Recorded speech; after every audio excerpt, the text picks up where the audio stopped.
Господи, жив Господь Бог. Пророк Илья говорил так. Вот, и вы живите, и благодарите Бога. Он словно сошел из древнерусских былин, седобородый, сгорбленный под тяжестью этой жизни, благочестивый, с бесконечной добротой в глазах. Старец не потому, что ему уже 88. Это высшее духовное звание, указывающее на предельную для человека близость к Богу.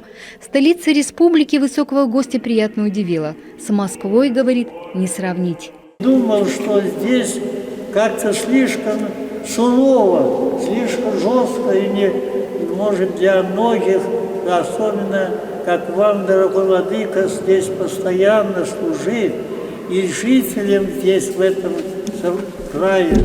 И нет, слава Богу, я говорю, что я думаю, которые идут больше в Москву и все наши края, они не столько не получают удовлетворения, как здесь в этом, да, здесь чистый воздух, здесь свободно. Родился он в Орловской области, благочестивой крестьянской семье. При крещении был наречен в честь Алексия. Отец скончался в госпитале после боевого ранения во время Великой Отечественной. Мать вырастила 4 детей одна. Закончил школу, служил в армии, потом учился в машиностроительном техникуме. После окончания учебы решил посвятить жизнь служению в церкви. В 60-х ушел в монахи. В 70-е нес послушание в монастыре на Афоне, а в 80-х буквально с нуля возводил Оптину пустынь. В святой обители, которая сегодня славится на весь мир, в те времена царила разруха. Для него не было сложных дел, он просто брался и делал. Вот и духовно-православный центр в Вятском Посаде построили за рекордные сроки. Колышки на место будущей стройки батюшка Илий вбил самолично.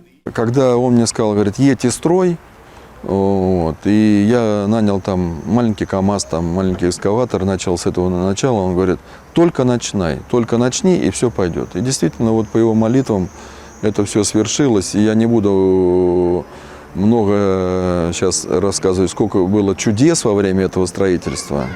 А когда, казалось бы, вот на сегодня уже все, деньги заканчиваются, и вдруг они появляются, и мы дальше продолжаем. И он, самое главное, говорит, только не останавливаться. Для Коми приезд великого старца вдвойне важен, потому как эта встреча происходит накануне 625-летия со дня представления святителя Стефана Пермского и столетия республики. Для каждого слова является неким таким напутствием вот в этом бурном таком сейчас времени, непонятным совершенно. Человек теряется, как ему поступать, потому что идет нашествие в не только информации, но еще мы с вами знаем, что болезни, мы говорим, моровые поветрия, военные столкновения, неспокойная атмосфера, постоянные какие-то климатические изменения, очень такие тяжелые для человека, человек начинает теряться, как ему поступать в этой жизни. Поэтому приезд вот такого человека немножечко